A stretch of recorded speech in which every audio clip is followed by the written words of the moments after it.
Hi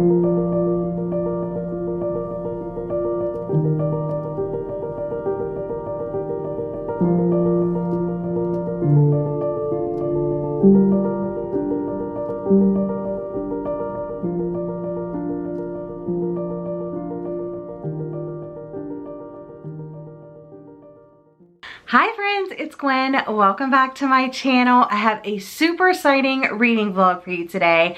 I'm going to be reading sci-fi. I know, I don't read a lot of sci-fi here on this channel.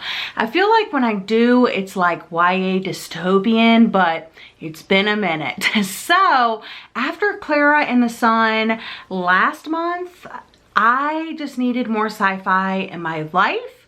So I decided to pick up 3 different sci-fi books.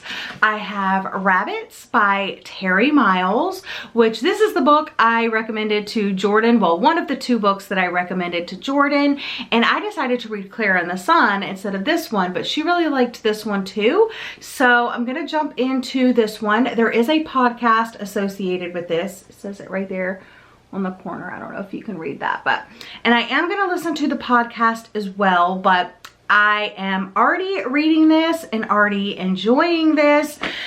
This says a deadly underground game might be altering reality itself in this surreal techno thriller set in the world of the popular Rabbits podcast. So really looking forward to this. Kind of Ready Player One-esque a little bit, kind of War Across by Marie Lu-esque. Also reminds me of this, I don't know, weird video game show movie that I recently watched. It's called Choose or Die. I just watched that the other night when I couldn't go to sleep, and it was wild to say the least. So this is kind of reminding me that in a way, very loose way, but yeah. So reading this, I have already started it. I am on page 84, so I read 84 pages last night before bed, and I could have read more, but I needed to make sure I was ready for today. And then I have 2 more. Next is Tell Me an Ending by Jo Harkin. And this is also a new release. All of these are fairly new releases. This one came out last year, but the paperback just got released this year. And then both of this came out in January, this came out in March. So I'm happy to be reading some like newer sci-fi. Anyway, this one is about memories, past memories, getting your memories back, that sort of thing. And then The School for Good Mothers is a adult dystopian, mothers behaving badly get sent to a camp to become good or something like that. Good morning, friends. I just woke up. I wanted to give you a reading update of Rabbits. I am quite obsessed with the story. There was one part that was like a little boring, but I mean, overall, I'm just really obsessed. I'm about halfway. I haven't really logged it to see officially how far I am, but I am on chapter 24, which is You Look Like You Might Need More Than a Cookie. So yeah, overall, I'm really enjoying it. I like the characters. I like the pacing. The plot is a little, I don't know, it's a little strange. But I'm just along for the ride, which I enjoy. So yeah, I'm gonna actually try to finish this up today. It doesn't look like I'm gonna be able to get outside and do anything because it's really overcast. I haven't checked the weather though.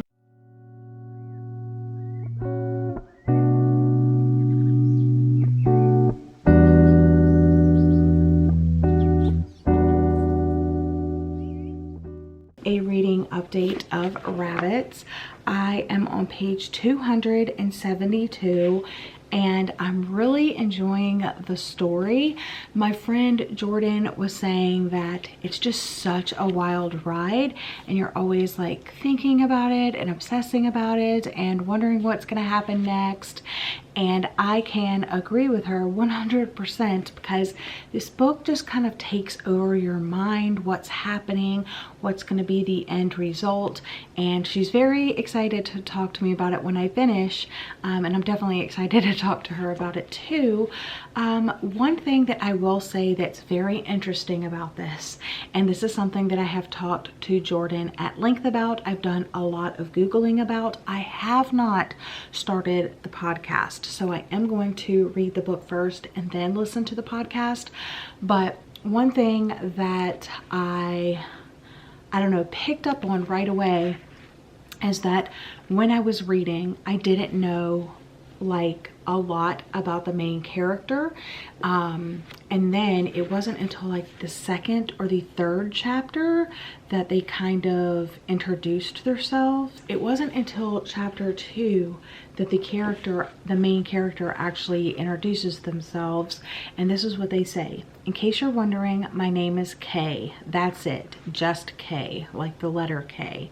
One letter. Two things I'll tell you. First, K is short for something, and second, I'll never tell you what that something is. You'll just have to find a way to cope with that disappointment. I grew up in the Pacific Northwest, and it just goes off from there. There is never mention if K is male, female, non-binary. There's no mention of it. There's no pronouns used throughout the story, and it's interesting because I guess like based on your bias, you'll make assumptions, you know, but it's hard to make assumptions, and that's exactly what, when I started reading it and I was listening to it on audiobook, there is a female narrator. So I immediately just assumed when I didn't even know the main character's name, that they were female. And then when I got to chapter 2 and they introduced themselves as K, and then they started making mention of romantic relationships, or not really romantic relationships, but I don't know, like flirting, kissing, touching, things like that. I was like, oh, they're doing it to females. So is it LGBT? I don't know. Because I thought that that was really cool. I was like, oh, it's like LGBT rep too. But then I was like, wait a minute. Why do I think that K is female other than the female narrator? And I was like, oh, I really can't base it on a narrator. That just shows my bias, that if a woman's reading the part, that I automatically assume that it's a female. So I didn't know if it was being ambiguous like at the beginning, and that was like part of the story and it would be revealed later on. So I posted on Instagram and I just said like, I have questions, and that was like my #1 question: is K male, female, non-binary? What's the deal? And I asked Jordan about it, and she was like, oh, I read it as K being female. But that's interesting that you brought it up because, you know, now I don't know. And I guess it's a big question because I've been Googling it and people say, oh, I totally read it as a male character. Because I guess if you read it physically, you'll have one way of thinking about it, but if you listen to the audiobook, you'll have another way of thinking about it. Also, I heard from Jordan that the podcast is also, the host is female, or the narrator is female. I don't really know what the podcast is about yet. And I like to think that there is more like gamer girl rep in this, but I guess in that case, it would have like LGBT rep. But if it's not, and it's a guy, then it doesn't, you know what I'm saying? And it is a male author. And typically in media and books and movies and stuff like that, gamers are guys. So yeah, it's a very interesting topic of conversation. So if you've read this book, let me know what you think down in the comment section down below. Male, female, or non-binary. I think all of them would be really cool options because of everything surrounding the story, the narrator, just the genre, the author, kind of like everything. So it's interesting because I don't know what lens to view things from.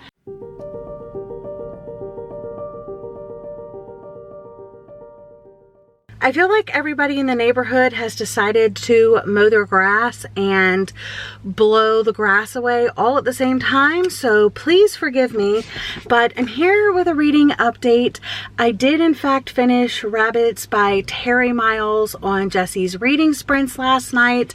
I'm gonna rate the story 4 out of 5 stars. I've already written my review. Basically, my review says that I really enjoyed it. I was kind of obsessed with it. It takes over your time, it takes over your mind, and there's just so many like theories and clues, and it's all like game based, and I really like conspiracy, follow the clue game type things. One of the big things in here was of course me trying to figure out the identity of Kay. I don't think that's the point. I mean, obviously that's not the point. That's clearly not the point of the story, but it was just an added element that made it really interesting to read and try to figure out like what I thought. But you would have to read it to make your own judgments, and I think if you read it or you listen to the audiobook will sway you one way or another. Anyway, I really enjoyed this. I thought it was very interesting. I liked the I don't know, the technology based things that were brought up. It talked about movies, it talked about games, it talked about other books. And I really thought that that was really interesting. The only reason I rated it 4 stars instead of 5 stars is because the ending kind of just fell off the rails, not in a good way. I didn't quite understand exactly what happened, what the conclusion was, where we are now. I just didn't understand it, and I don't really want to spend too much time anymore thinking about it or like what it all means and stuff like that, because that's not the part that I enjoyed. I didn't really like the ending, but I liked, I don't know, 90% of the book, so that's why I got 4 stars instead of 5 stars. But I think if you like game-based books, if you like conspiracy theories, if you like following the clue, then you should check this out. But it is a strange book in a way, you know? And then I picked up Tell Me an Ending by Jo Harkin. This just released last month. Well, it released in March. I don't know when this video is going up, but I read the first chapter, so I read 22 pages, and all I really know so far is that we live in a society where you can go to this place and have your memories deleted. There's a deletion procedure, and in the first chapter we're following Noor, and she is I don't know, she's a doctor, but she's the person, what is she called? I forget exactly like what her title is, but she basically interviews them a month after their procedure to see how they're feeling. You know, check in. Are you having any insomnia? Are you having any, let's see, unexplained mood changes, symptoms of paranoia, hallucinations, visual disturbances, headaches, anxiety, depression, that sort of thing. I'm here with a reading update of Tell Me an Ending by Jo Harkin. I made it to part 2. I'm still not very far. I made it to page 91, so right there, part 2. And all of this has been different perspectives. So like I was saying, the first perspective is Noor, and she is a psychologist. So you have Dr. Noor Ali, a psychologist working at this memory removal clinic in London. And then we flash into different people that have either had memory removal or want memory removal. So we have May, a troubled grad school dropout, wonders why she remembers a city she has never visited. She basically reaches out to this old friend, and I guess it was a picture of them, and the friend's like, you don't remember Amsterdam? So May books a trip to Amsterdam. And then we have, who was next? I think Finn was next. He's an architect living in the Arizona desert, and he begins suspecting his charming wife of having an affair.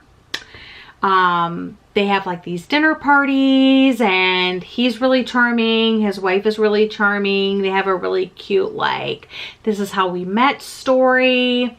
And then this guy's name comes up that he remembers, and then he's like, oh no. Also, I guess like she gets a text message or something like that about having a memory removed, and he's like, you didn't have a memory removed, did you? Because they only opened since we've been together, and I would have known if you had a memory removed. And then we have Oscar, this guy that's staying at a hotel that literally remembers nothing. It says no memories at all, who travels around the world in a constant state of fear. Yeah, he's at this hotel. He has all this money. He has a gun. He's getting strange calls from people that he doesn't know, like at the reception. Yeah, he just doesn't know anything about himself. Like, and then it kind of flashes back and tells like another story of things that have happened. And he like, I don't remember why I did that. And then we also have William, a former police inspector who struggles with PTSD. And him and his wife are going, or him and his, I don't know, like they're on the verge of divorce. But him and his wife, they're in therapy, and the wife is complaining that he never talks to her. Yeah, so there's several characters. I don't know if that was all of them though.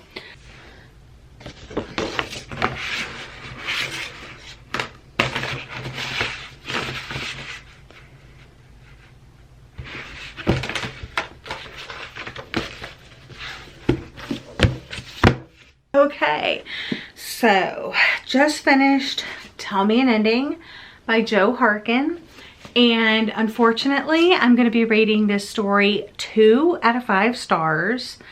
I am really disappointed in this one. There are very little, what am I trying to say? I think the sun soaked my brain out today. There are few things that I could say good about this, so why am I giving it 2 stars instead of 1 star? I mean, it was an interesting premise. I liked the idea of there being a technology that can take bad memories away. It kind of reminds me of The One. You know, what if there was a technology that would genetically match you with the one? In this one, what would happen if there was a way to take away your bad memories? What if you started remembering little traces? What if you could get those memories back for some reason? You know, all of these things are discussed in here, and I thought it was very interesting. Some things that, I mean, I rated The One by John Marrs 5 stars, and I'm rating this 2 stars. So it has multiple POVs in here. I think I talked to you through the POVs. This took me several days to read. It's 429 pages. And if this book would have been 250 to 300 pages, that would have been excellent.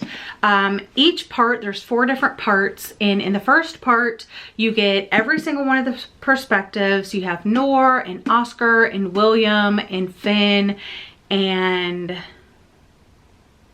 is that all of them? Anyway, Finn, oh, May. So you have Noor, Finn, May, William, and Oscar. So 5 different perspectives. So in part 1, you get 5 different perspectives, and you're kind of being introduced to the characters.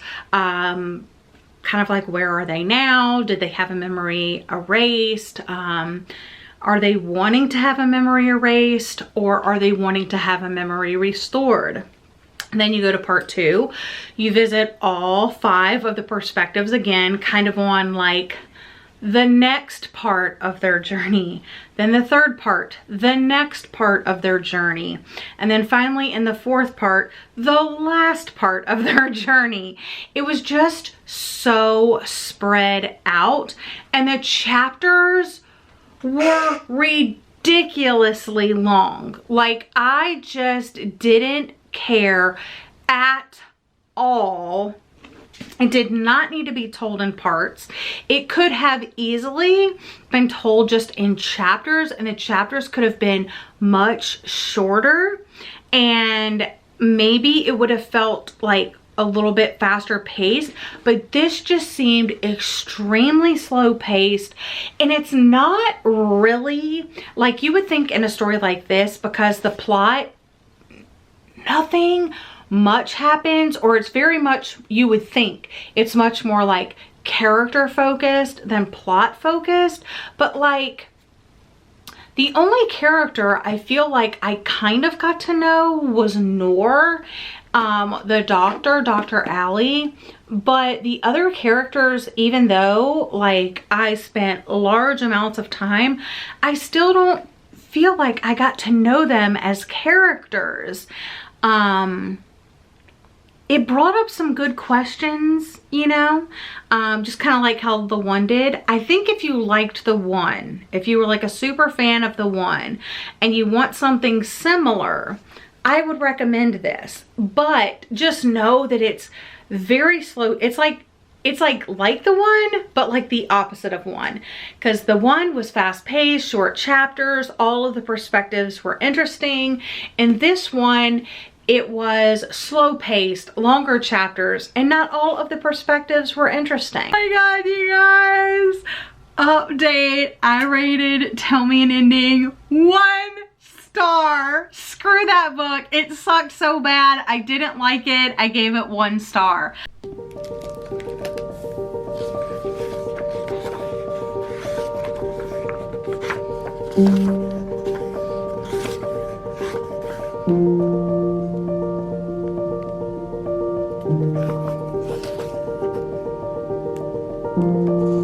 Alright, so in this one, the story opens up that this mom, I guess she's really, I don't know, she's kind of like that new mom.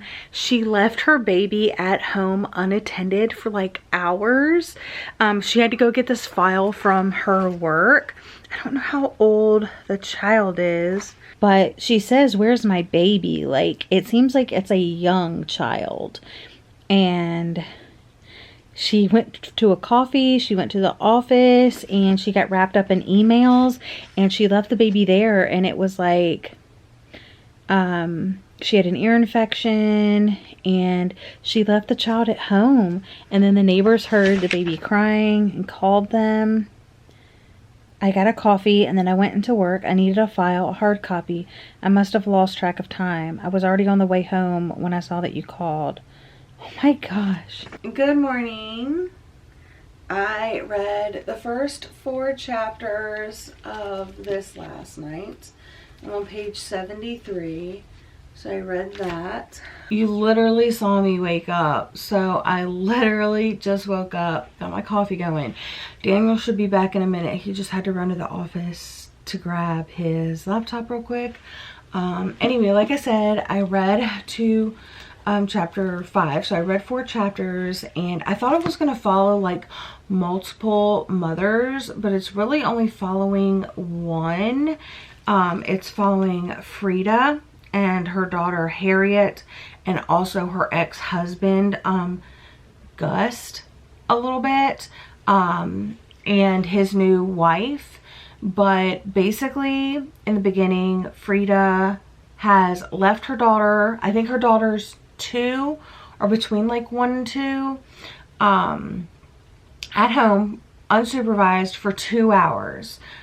She ran out to get coffee, she went to her office to pick up some paperwork, and she was just on her way back home. She kind of got distracted at the office, and the child was crying, Harriet was crying, and the neighbors called somebody, I guess the cops or something, and they found her. The house was kind of messy, and she was just kind of like there by herself. So they took the child into custody. They called the mom. They had social services like look her over and make sure there was like no abuse or anything like that. And they immediately gave custody to the father. They were sharing custody, the mom and the dad were, but they immediately said Harriet has to go with the dad and the new wife. I forget her name, but anyway, and she has to like basically stay there. And then meanwhile, we're going to do this whole investigation if you're a fit mother.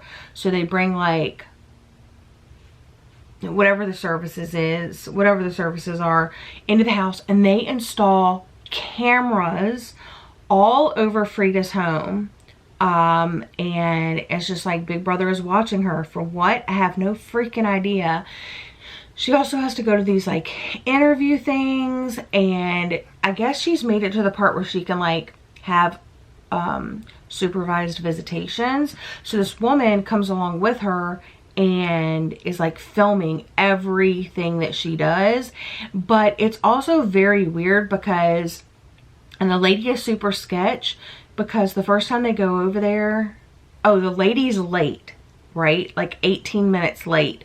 So by the time they get in, and then the lady talks with the husband to kind of walk, or Gus, to walk him through what's going to happen, she only has like 30 minutes left to be with her daughter, who she hasn't seen in like God knows how long.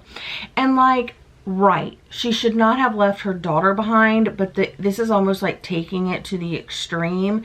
And it just reminds me that, and like Harriet, Frida is getting her shit together for Harriet. She realizes she messed up. She's went and seen her lawyer. She like cleaned the house. She went out and went grocery shopping. She got herself together. And like, I just feel so bad because like, while she shouldn't have left her child unattended, like, it's better than chaining her child up, or, you know, some of the horrible things that I read in some of the other books, you know. And I'm like, damn, they're just being so freaking rough on her. And then, so she's supposed to have like her second appointment to see Harriet. And the lady keeps rescheduling and rescheduling and rescheduling like it's not a big deal. And then when they finally have it, they go over to the house, and her and Gus's new wife, let's just call her the social worker. The social worker goes over to the house with Frida, and is all buddy-buddy with Gus's new wife. And like, the new wife is like, oh my gosh, do you guys want some apple crumble? And Frida's like, no, like, she just wants to see freaking Harriet, you know? And the social worker's like, oh, sure, that would be great. So she wastes like more of Frida's time, and there's nothing that Frida can do about it. She just has to suck it up and like get what she can. And that's just not fair, obviously. I went for a walk. I walked 3.13 miles. I came home, I got dressed, I went to the book exchange, and I shared my book haul with my patrons over on Patreon. If you want to join my Patreon, it is linked in the description box. I definitely share things over there that I don't share anywhere else. It's the only place you can get certain content, including my monthly wrap-ups. We do movie watches together. I share, like, I don't know, just behind the scenes of my life, of recording episodes. Just basically everything is over on my Patreon. It's like we're besties. Anyway, I went to the book exchange. I went to DSW because I'm looking for some new sneakers. Did not find what I was looking for. I went to TJ Maxx. I got some sports bras and some underwear. And then I went back to the book exchange, got my credit, got some books. I went to Chick-fil-A, picked up lunch. I had a side salad with ranch and waffle fries. My husband had nuggets and a chicken sandwich. I got a gallon of sweet tea and came home, ate, updated my patrons, and yeah, I've just been kind of like reading, relaxing, chilling out, being a potato, if you will. So while I was walking, I read up to chapter 9, and it finally had Frida going to the school for good mothers. So we were introduced to a lot of other mothers that are going to be at this school, and just kind of walking us through the day-to-day life of what living at this school is like, and how they are going to prepare the mothers for hopefully their graduation and then moving back into their life. Very, very interesting, very dystopian, if you will. And then now I have read up to chapter 11, so I'm, you know, about halfway now. And I was sitting outside, but I did get like sunburned yesterday, but I did put on my sunscreen and stuff, and I had a hat on. So I sat out there for about maybe a half an hour and read for a little bit, and came back inside because it is 93 degrees. So I was just like immediately sweating. So I'm inside now. I'm going to read some more. I need to get a drink. And that's really about it. Well, Charlie, do you have anything to say about... Do you have anything to say about the School for Good Mothers? Okay, so I just finished The School for Good Mothers by Jessamine Chan, and I don't know what to rate it. I was thinking a 3, but a 3 means like that I liked it, and a 2 means that it was okay. And I think it was just okay. So I think I'm gonna give it 2 stars, but I want to give it 3 because like, so basically you have this mother that leaves her young child at home unsupervised for like 2 to 2.5 hours, and CPS gets called, and she ends up having to go to court about it, and then she goes to the School for Good Mothers, and there's these different training things that she has to go through to learn how to be a good mother and like how to handle certain situations and stuff like that. Weird, crazy things happen at the school, and that's really where the story did kind of pick up a little bit.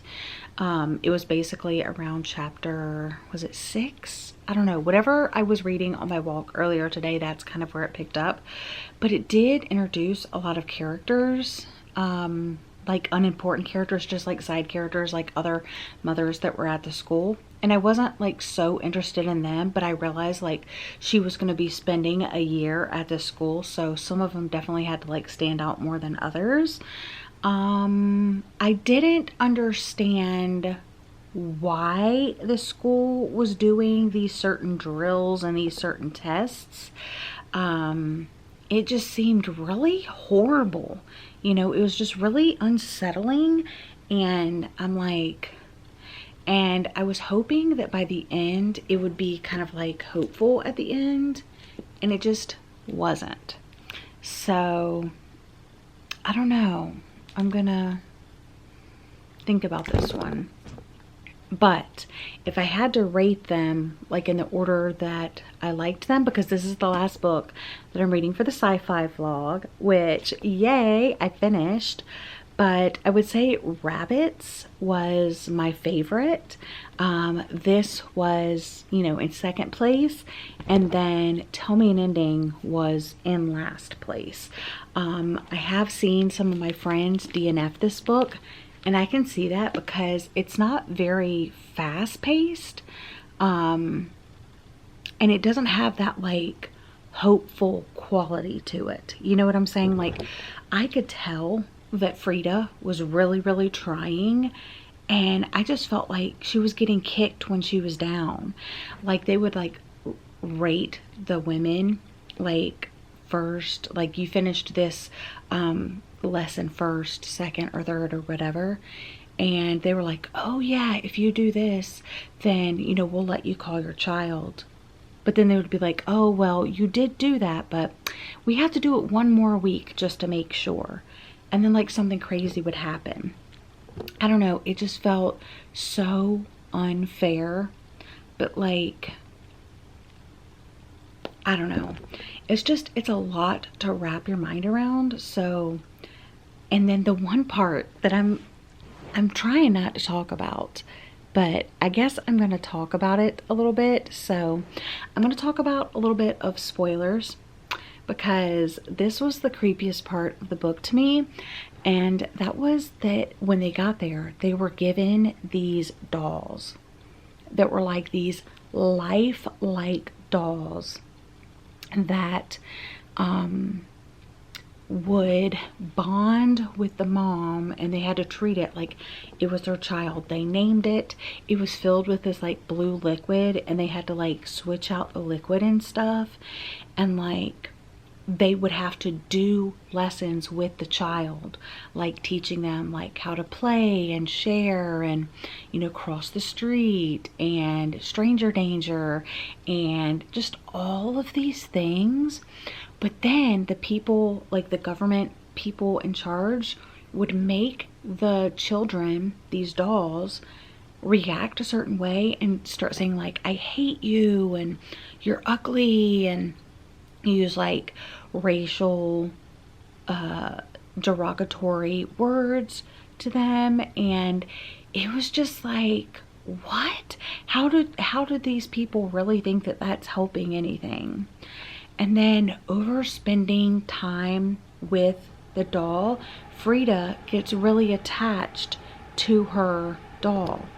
And also she notices that her doll and her daughter, like as her daughter aged over the year and she spent a year with her doll, they looked similar, and it started feeling like her doll, and like, I mean like her child, you know. And then even at the end it was talking about like one day Frida will tell Harriet, the story herself, about Emmanuel and the blue liquid, how Harriet once had a sister, how her mother wanted to save that sister. Like, I don't know how I feel about that, this whole doll thing, but that was very, very interesting to read about. That's why I almost want to rate it 3 stars instead of 2 stars. Anyway, spoilers over. But yeah, so that is my sci-fi reading vlog.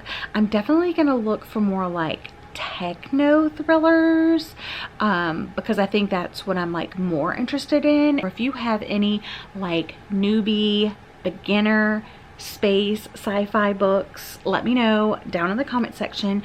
Please let them be adult though. I do not want YA recommendations, but beginner friendly adult science fiction books that aren't too long, around like 300 to 400 pages is like the goal. But anyway, I hope you enjoyed this sci-fi reading vlog. I really did. I'm already getting to know like what I like in sci-fi a little bit better, and I've only read like a handful of sci-fi novels at this point.